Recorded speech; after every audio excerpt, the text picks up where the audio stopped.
जिस माता पार्वती के बिना स्वयं महादेव अधूरे हैं, वही माता 12 वर्षों तक उनसे बिछड़कर एक भील के वृक्ष में रही। आखिर ऐसा क्या हुआ था, जहां एक श्राप, एक वचन और 12 वर्षों की कठोर तपस्या थी? क्या कारण था कि आदिशक्ति माता पार्वती को संगीत भील के वृक्ष में वास करना पड़ा? आइए जानते हैं क्यों। एक सच्ची कथा। एक ऐसा वन जहां सूर्य की किरणें भी धरती को छूने से पहले अनुमति मांगती थी। उसी दिव्य वन से होकर एक दिन माता पार्वती और महादेव विहार कर रहे थे। वातावरण में अलौकिक शांति थी। पक्षियों का मधुर कलरव, मंद पवन की सरसराहट और हर ओर तपस्या की ऊर्जा स्पंदित हो रही थी। चलते चलते अचानक माता पार्वती को तीव्र भूख का अनुभव हुआ। उन्होंने कोमल स्वर में कहा, प्रिय स्वामी, मुझे अत्यंत भूख लगी है, कृपया इस वन से मेरे लिए कोई फल ले आइए। महादेव मुस्कुराए, किंतु उनकी मुस्कान में एक गढ़ रहस्य छिपा था। वे बोले, देवी, इस वन के फल तुम्हें रुचिकर नहीं लगेंगे। पार्वती ने आश्चर्य से प्रश्न किया, ऐसा क्यों प्रभु? इस वन में ऐसा क्या है जो मुझे अप्रिय लगेगा? मैं भूखी हूँ, कृपया मेरे लिए कुछ अवश्य लाएं। महादेव ने गंभीर स्वर में कहा, देवी, मुझे संशय है कि जो यहाँ उपलब्ध है वह तुम्हारे लिए उचित नहीं। तब माता पार्वती ने दृढ़ निश्चय के साथ कहा, जो आपको सबसे अधिक प्रिय है वही मेरे लिए भी प्रिय होगा। मैं वही फल ग्रहण करूंगी। यह सुनकर महादेव समीप स्थित एक प्राचीन विशाल बेल वृक्ष के पास पहुँचे। वो वृक्ष साधारण नहीं था। उसकी जड़ें धरती, संगीत के गर्भ तक जाती थी और उसकी शाखाएं आकाश को स्पर्श करती प्रतीत होती थी। महादेव ने श्रद्धा से एक बेलफल तोड़ा और माता पार्वती को दे दिया। बेलफल देखकर माता पार्वती प्रसन्न हो उठी, परंतु उसी क्षण महादेव ने चेतावनी दी, देवी, किसी वस्तु के बाहरी सौंदर्य पर अत्यधिक मोहित मत हुआ करो। जो बाहर से आकर्षक दिखता है वह भीतर से भयावह भी हो सकता है। पार्वती मुस्कुराई, स्वामी, मैं सब जानती हूँ, कृपया मुझे यह फल खाने दें।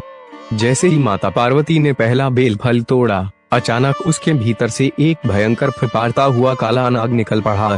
क्षण भर में वातावरण भयावह हो उठा। पार्वती ने भय से फल दूर फेंक दिया। हे प्रभु, यह क्या लीला है? मेरे फल में यह विषधर क्यों? महादेव शांत रहे। माता पार्वती ने दूसरा फल तोड़ा और उसमें से भी एक विशाला सर्प निकल आया।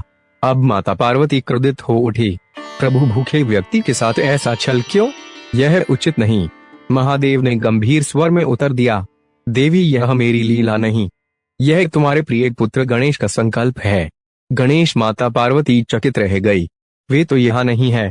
महादेव बोले, यह बेल वृक्ष पहले निष्फल था। इसने गणेश से वरदान मांगा था कि यदि इसमें फल लगे तो वे उनके लिए व्रत करेगा, परंतु जब वरदान मिला तब इसने अपना व्रत पूर्ण नहीं किया। क्रोधित होकर गणेश ने इसके फलों को सर्प स्वरूप बना दिया। माता पार्वती का हृदय द्रवित हो उठा। स्वामी, यदि यह मेरे पुत्र का श्राप है तो मैं स्वयं इसे मुक्त करूंगी। मैं गणेश के लिए व्रत करूंगी। महादेव गंभीर होकर बोले, देवी, केवल व्रत पर्याप्त नहीं होगा। इस श्राप से मुक्ति के लिए तुम्हें 12 वर्षों तक इसी बेल वृक्ष में वास करना होगा। इस अवधि में तुम इसके पत्तों के अतिरिक्त कुछ भी ग्रहण नहीं करोगी। क्षण भर के लिए वन में सन्नाटा छा गया। यह तपस्या असंभव थी। 12 वर्ष केवल पत्तों पर जीवन, परंतु माता पार्वती आदि शक्ति थी। उन्होंने दृढ़ स्वर में कहा, मुझे यह स्वीकार है। महादेव की आंखें करुणा से भर उठी। देवी, तुम्हारे समान त्याग और करुणा किसी में नहीं। तुम समस्त सृष्टि का दुख स्वयं पर लेकर उसका परिमार्जन करती हो। यह कहकर माता पार्वती उस बेल वृक्ष में समा गई। 12 वर्षों की दिव्य तपस्या। समय बीतने लगा। ऋतुएं बदली। वर्षा की गर्जना, शीत की कठोरता, ग्रीष्म की प्रचंड तपन, परंतु माता पार्वती अडिग रही।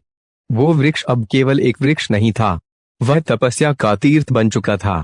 देवता, ऋषि, सिद्ध सभी उस स्थान पर आकर नमन करते। महादेव उसी वृक्ष के नीचे समाधि में बैठ गए। उनका ध्यान अचल था, किंतु हृदय में विरह की अग्नि जल रही थी। वे जानते थे यह परीक्षा केवल वृक्ष की नहीं, संपूर्ण सृष्टि की है। 12 वर्षों तक माता पार्वती ने केवल बेलपत्रों का सेवन किया। उनका शरीर क्षीण हुआ, परंतु तेज और बढ़ गया। उनकी तपस्या से उस वन की नकारात्मक ऊर्जा नष्ट होने लगी। सर्पों का विष शांत हो गया। अंततः 12वां वर्ष पूर्ण हुआ। आकाश से दिव्य प्रकाश उतरा। वृक्ष कांप उठा। सर्परूपी श्राप समाप्त हुआ। बेल वृक्ष के फल पुनः मधुर, पवित्र और कल्याणकारी हो गए।